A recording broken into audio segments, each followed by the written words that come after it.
Kalau dari keluarga kami mendidik anak itu sesuai dengan usianya, jadi tidak perlu dipaksa. Kami fasilitasi untuk sekolah formal. Di sekolahan di rumah juga kami ajarkan untuk moral-moral anak tersebut tidak perlu dipaksa. Kami ambil hatinya, pasti anak-anak akan lebih dekat. Oke.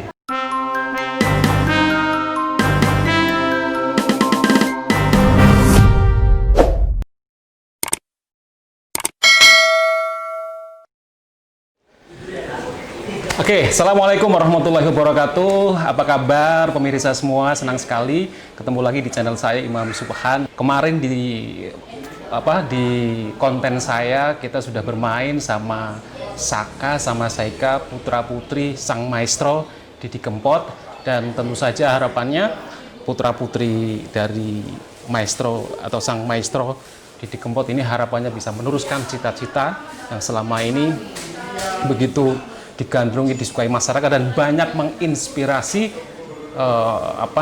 masyarakat Indonesia, bahkan tidak hanya Indonesia tapi juga dunia. Dan kali ini saya akan berbincang, akan ngobrol lebih jauh lagi, lebih intens lagi bagaimana sebenarnya nilai-nilai atau katakanlah sebenarnya apa sih harapannya dari orang tua atau katakanlah di sini adalah sang maestro Didi Kempot dan juga dari istrinya, yakni Mbak Ian Velia yang saat ini ada di samping saya. Oke. Assalamualaikum Mbak Ian Velia. Waalaikumsalam. Sehat ya? Sehat, alhamdulillah. Alhamdulillah. Halo cantik. Capek ya?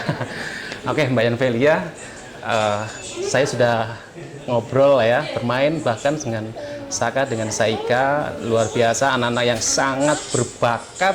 Seusia Saika kalau nggak salah mau 4 tahun ya? 4 tahun Agustus nanti. 4 tahun Agustus nanti, tapi komunikasinya sangat bagus, tertata. Kemudian juga selain bakat menyanyi ya, kalau menyanyi ini sudah luar biasa.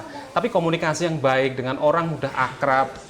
Itu sebenarnya nilai-nilai pendidikan apa yang mungkin dari orang tua, mungkin Mbak Ian sama almarhum Mas Didi Kempot itu seperti apa ke anak-anak? Kok kayaknya anak-anaknya hebat-hebat gitu. Untuk apa yang kita ajarkan sih seperti orang tua pada umumnya ya Mas ya. Selain pendidikan formal yang ada di sekolah, setiap kalau Saika belum sekolah, dia pulang ya untuk kami ajarkan untuk sholat, makan, dan pekerjaan sehari-hari, dan pastinya habis sholat maghrib ada beberapa ayat yang harus dibaca dan belajar. Gitu aja sih kehidupan normal seperti orang tua pada umumnya. Gitu. Oke. Ya, tadi kan Dek Saka juga bercerita kedekatannya dengan papa gitu ya.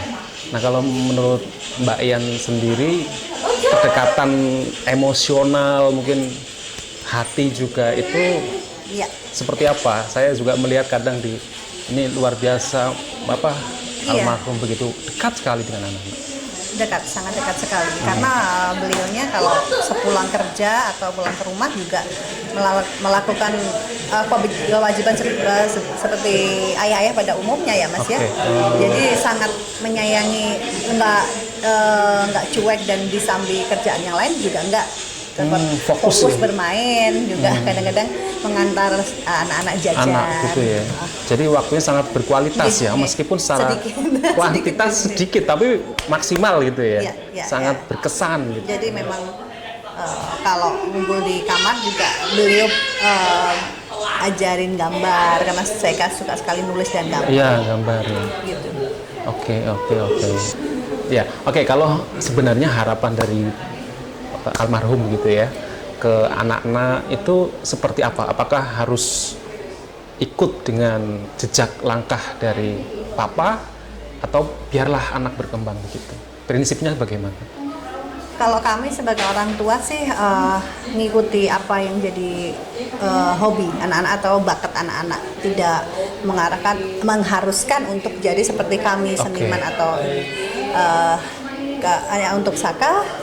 Cita-citanya sebelum bapaknya nggak ada, itu dari kecil memang cita-citanya sebagai pilot. Pilot ya, betul. Iya, dan tidak pernah berubah, selalu jadi pilot. Iya. Gitu. Karena bapaknya sudah berpulang, alhamdulillah mungkin tergerak dari hatinya sendiri untuk melanjutkan karya-karya papahnya. Akhirnya sudah tergarap satu single persembahan untuk papahnya. Kalau nggak salah berjudul Kembang Mawar. Kembang Mawar ada dan Bapak ada. Bapak. Kalau mungkin ini ya, jadi Ananda Saka ini mulai suka menyanyi itu setelah almarhum. Kalau suka sebenarnya suka Mas, cuman untuk niat untuk berseni di olah serius vokal, begitu ya, gitu. Olah vokal. Setelah bapaknya nggak ada. Setelah bapak nggak ada. Mungkin tergerak sendiri. Saya selalu. Sendiri. Sekarang Mama sudah nggak ada apa-apa, jadi Mas sebagai tanggung jawab di keluarga ini untuk meneruskan cita-cita papa. Akhirnya nek cah cilik kui mesti dicukup atine, nggak perlu kita kasar atau pakai kekuatan harus begini, enggak. Kalau Saka tipe orangnya kita ambil hatinya pasti dia nurut sendiri. Oke. Jadi lebih ke pendekatan hati ya. Betul. Termasuk yang almarhum terapkan ya. Artinya betul. memang tadi istilahnya kalau di dunia pendidikan itu kan ada yang sifatnya pendidikan yang otoriter, demokratis dan membiarkan. Nah, seorang Didi Kempot itu adalah orang yang demokratis tapi tanggung jawabnya luar biasa gitu. Oke, kalau mungkin ketika masa hidup beliau itu ada pesan, istilahnya bukan pesan ya, artinya sebenarnya nasihat yang untuk misalkan ke Mbak Ian itu seperti apa untuk anak-anak nanti Mbak Ian harus mengawal seperti apa nantinya untuk meraih cita-citanya. Nah, saat ini kan istilahnya sedang mencoba merintis atau mencoba menekuni di seniman ya, dunia seniman, dunia seni olah vokal, olah suara, dan mau di launching ya lagu Kembang Mawar sama bapak itu. Nah, nanti akan seperti apa? Apakah mungkin akan seperti penyanyi-penyanyi lainnya akan mulai dari banyak kan penyanyi kecil, penyanyi cilik ya, terus berkembang. Nah, Mbak Ian akan mengarahkan sudah mulai ke situ atau seperti apa? Iya, nanti tapi dalam keluarga kami prioritasnya anak-anak harus sekolah yang pintar dan yang tinggi. Itu pesan Bapak ya, sekolah yang pintar. Sekolah pintar dan tinggi, setinggi-tingginya ya. Bahkan bisa S1, S2, S3. Iya, selalu beliau terapkan Bapak kerja golek duit kanggo kowe. Jadi kowe sekolah sing pinter, nanti bisa sarjana, S1, S2, bahkan S3 gitu kan, pesannya seperti itu. Dan untuk bakat seni ini kami awal pelan-pelan karena kami punya beberapa tim yang memang sudah di situ. Dari situ jadi kami udah kawal pelan-pelan untuk menuju ke dunia seni. Iya. Saya juga penasaran, saya yakin ketika memilih sekolah ya, otomatis yang namanya pendidikan kan bicara pendidikan di rumah. Saya sangat percaya Mbak Ian sama almarhum Didi Kempot itu luar biasa mendidik anak ya. Artinya saya melihat sendiri bagaimana cara berkomunikasinya Saka dan Saika ya, punya nilai-nilai yang baik. Kemudian termasuk begini, cara memilih sekolah. Nah, kenapa Mbak Ian dan almarhum itu memilih sekolah Islam? Nah, saya yakin punya pesan tersendiri. Mungkin seperti apa dulu ketika komunikasi Mbak Ian dengan almarhum Didi Kempot? Iya, karena dalam kehidupan saya sendiri dari saya dalam keluarga yang al-Islam, dari bapak saya, ibu saya adalah guru al-Islam. Jadi memang harus istilahnya kecil ya, dibekali dengan nilai-nilai agama dulu yang kuat, biar nanti setelah kuat ilmu yang ilmu alam, ilmu yang di luar agama, ilmu sifatnya umum ya, betul, nanti berjalan dan dilandasi dengan agama itu orang pernah akan macam-macam. Jadi punya landasan yang kuat dulu, makanya saya pilih untuk sekolah di Al-Firdaus. Salah satu sekolah yang menurut saya karena ada wacana dari pengalaman dari teman-teman saya yang sudah sekolah di situ, memang saya cocok dengan ini, tidak terlalu ini banget, anak. Betul, tidak terlalu harus mengharuskan anak harus begini. Jadi sama, jadi kita kawal, kita ajari, kita kasih ini apa pendidikan yang memang sesuai dengan usia mereka. Boleh ngomong apa? Ini mimik kamu tadi, mimik ya? Nah ini tadi kan aku yang ini ya. Terima kasih. Oh ya, termasuk nanti dengan Ananda Saika pun akan seperti itu juga ya, sistem yang pendidikan yang mau diterapkan. Sebenarnya dia sudah mau sekolah TK ya. TK. Ini kayaknya kalau PAUD lewat ini kayaknya. Adik, sini. Adik mau sekolah mana? Sini. Coba sini. Tadi Mama mau tanya. Tadi Om Imam sudah tanya di atas loh. Kamu mau sekolah di mana? TK apa nih? TK apa? Playgroup. TK apa? Oh, keren. Nanti adik mau belajar ngaji ya di sana ya. Ngaji. Sekarang maam dulu. Menggambar ya. Oke. Jadi prinsip pendidikan yang diterapkan oleh Mbak Ian dan almarhum itu adalah bagaimana ketika usia dini dan dasar itu diterapkan nilai-nilai pendidikan agama yang baik ya, supaya ke depan dewasa itu menjadi yang benar. Setidaknya mau macam-macam tuh punya rasa takut sama Allah, bahwa kita ada Allah. Jadi kalau mau melenceng pun juga ada rasa ada dasar-dasar agamanya. Jadi saya harap untuk tidak macam-macam. Saya lihat juga Mas Saka sholat 5 waktu sudah tertib ya? Alhamdulillah. Yang sering ketinggalan subuh. Kalau anak-anak kesiangan ya. Oke. Oh ya, Mbak Yan, kalau dari sisi ini jam untuk anak-anak, katakanlah ini bermain. Oke. Ini misalkan belajar. Punya nggak jadwal di rumah begitu? Terus ini katakanlah karena sekarang luar biasa jadwal Mbak Yan, anak-anak itu sekarang hampir banyak yang ingin mengambil gambar dan lain sebagainya, itu seperti apa ini menerapkan jadwal untuk anak-anak, bermainnya juga belajar istirahat begitu? Iya, setiap Saka itu kemarin waktu masa pandemik ini mengerjakan PR-nya selalu habis maghrib, setelah sholat maghrib gitu, dan saya terima tamu pun setelah habis zuhur. Untuk paginya kita fokus untuk anak-anak, untuk mereka bangun tidur, mandi, makan dan sebagainya harus tercukupi dulu, dan kalaupun mau mainan boleh kalau saya Mas, biar refresh untuk otak, tidak terlalu untuk belajar terus. Tapi untuk dari kami selalu dapat pesan grup WA untuk PR US, tugas-tugas. Saya begitu masuk saya langsung sampaikan ke Saka, ada ini, nanti dia tergerak sendiri untuk mengerjakan PR itu. Sudah ada tanggung jawab ya dari, karena harus dikumpulkan tanggal ini, pasti dia pasti bikin untuk PR-nya, dan saya sudah lapor ke US guru kelasnya Saka, alhamdulillah untuk PR-nya selesai sih. Ini belajar di rumah. Oke. Ya, mungkin ini tadi sedikit ini ya, bicara tentang besok Saka ke depannya akan menjadi misalkan ya penyanyi yang terkenal katakanlah ya, dan juga tadi kalau nggak salah juga Saka terucap meskipun cita-cita awal itu pilot, konsisten juga pilot, cuma sekarang tertarik juga dengan dunia YouTuber dari YouTube ya. Itu Saka mau dibuatkan channel sendiri atau gimana ini? Rencana ke depan ini kan sudah punya album ya, lagu. Nanti diupload di channel apa gitu?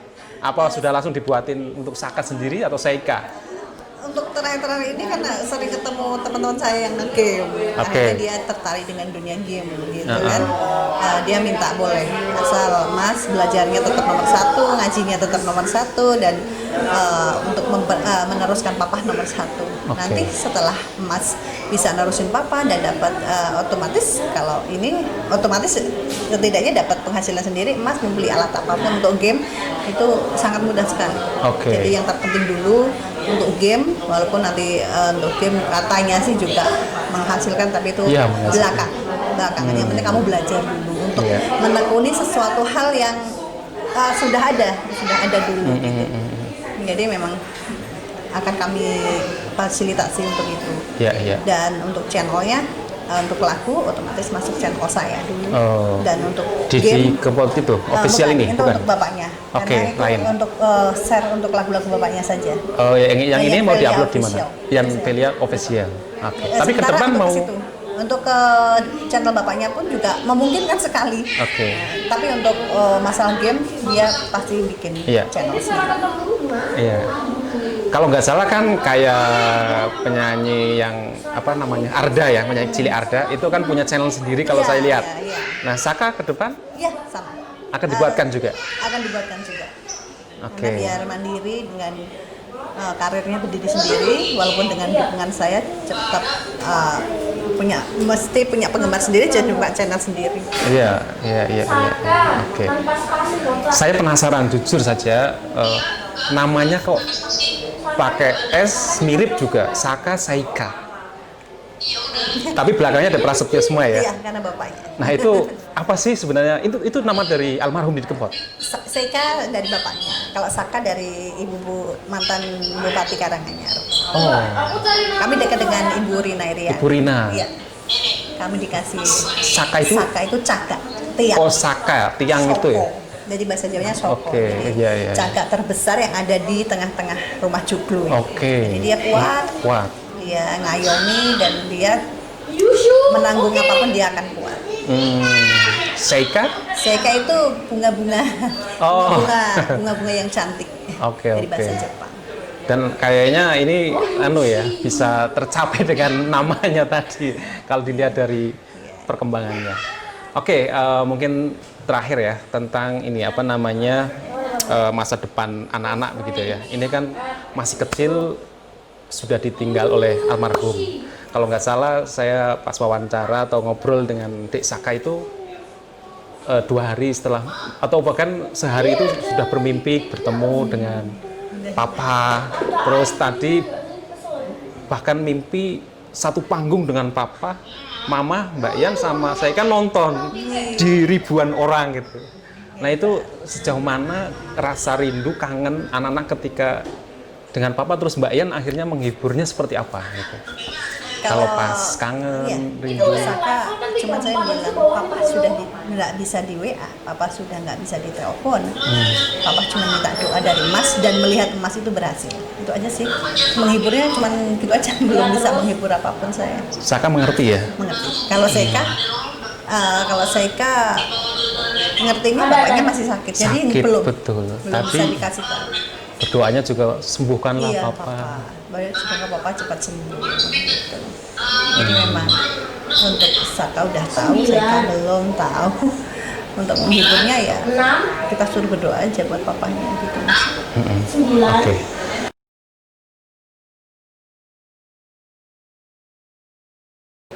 Kalau dari keluarga kami mendidik anak itu sesuai dengan usianya, jadi tidak perlu dipaksa.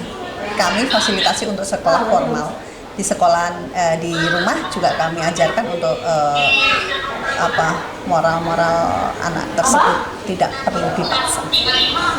Gitu. Kami ambil hatinya. Pasti anak-anak akan lebih dekat. Karena kalau begitu harus belajar harus juga dipaksain pasti anak-anak akan bosan. Jadi kita ikuti, kita kasih fasilitas untuk belajar, kita dorong, kita kasih wawasan untuk semoga belajar yang lebih baik, mudah-mudahan jadi pintar gitu aja sih. Ya, jadi pendekatannya kasih sayang ya. Baik, terima kasih. Tadi sudah berbincang ngobrol bersama Mbak Yan Velia, istri dari almarhum Didi Kempot yang karya-karyanya sangat luar biasa. Dan saat sekarang putra-putri dari almarhum juga berusaha untuk meneruskan, yakni Ananda Saka dan juga Saika. Kita berharap nanti akan muncul Didi Kempot baru yang tentu harapannya bisa terus menjadi pilar untuk melestarikan budaya Jawa juga dan juga kesenian Indonesia. Terima kasih Mbak Yan sudah bisa berbincang. Ya. Terima kasih dan saya akhiri. Assalamualaikum warahmatullahi wabarakatuh. Jangan lupa terus lihat konten saya di Imam Subhan.